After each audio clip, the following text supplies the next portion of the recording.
Hello guys, today I have a fairy tale for you.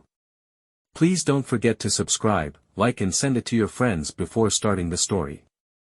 A cat had made the acquaintance of a mouse, and had said so much to her about the great love and friendship that he felt for her, that at last the mouse agreed that they should live and keep house together. "But we must make preparations for winter, or else we shall suffer from hunger," said the cat, "and you, little mouse, cannot venture out everywhere, or in the end you will be caught in a trap."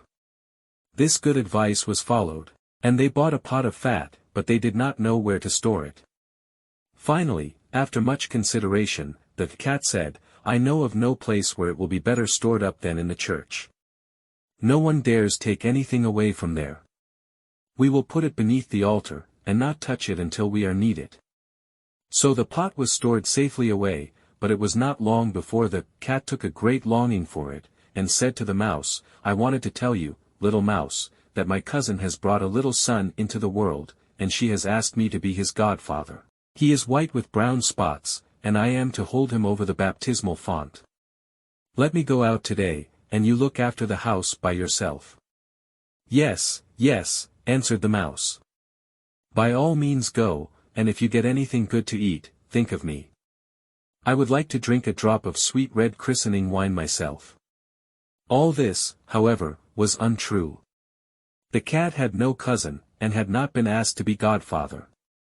He went straight to the church, crept up to the pot of fat, began to lick at it, and licked off the top of the fat. Then he went for a stroll on the roofs of the town, looked out for opportunities, and then stretched out in the sun, licking his whiskers whenever he thought of the pot of fat. He did not return home until it was evening. "Well, here you are again," said the mouse. "You must have had a happy day." "Everything went well," answered the cat. "What name did they give the child?" asked the mouse. "Top off," said the cat quite coolly. "Top off," cried the mouse. "That is a very odd and uncommon name. Is it a usual one in your family?" "What does that matter?" said the cat. "It is no worse than Crumb Thief, as your godchildren are called." Before long the cat was seized by another fit of longing. He said to the mouse, "You must do me a favor, and once more manage the house alone for a day. I have been asked again to be godfather, and since the child has a white ring around its neck, I cannot refuse." The good mouse consented. However, the cat crept behind the town wall to the church, and devoured half the pot of fat. "Nothing tastes as good as that which one eats by oneself," he said, and was quite satisfied with his day's work. When he arrived home the mouse asked, "What name was this child christened with?" "Half gone," answered the cat. "Half gone? What are you saying? I have never heard that name in all my life. I'll wager it is not in the almanac." The cat's mouth soon again began to water for the delicious goods. "All good things come in threes," he said to the mouse.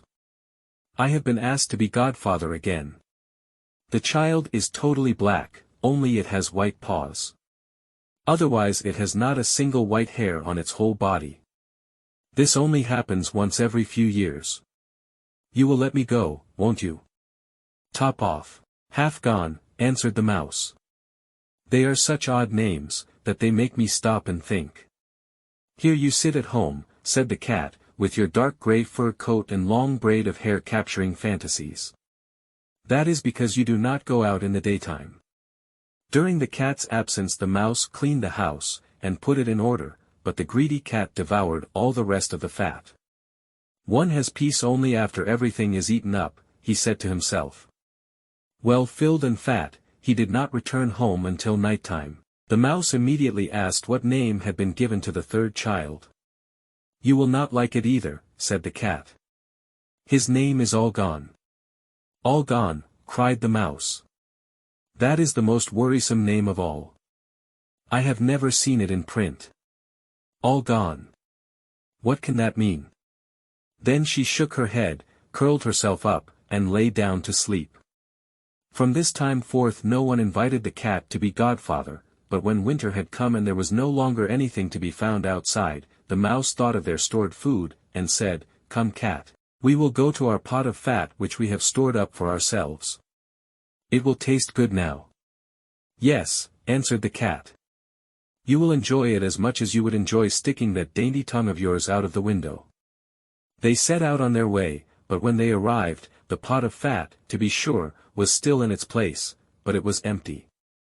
Alas, said the mouse, now I see what has happened.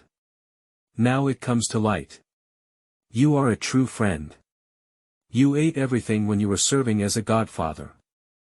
First top off, then half done, then, be quiet, cried the cat. One more word, and I will eat you too. All gone, was already on the poor mouse's lips. She had scarcely spoken it before the cat sprang on her, seized her, and swallowed her down. You see, that is the way of the world. From this fairy tale I got the idea that you can't trust everyone and you can't be friends with everyone. What did you guys get from it?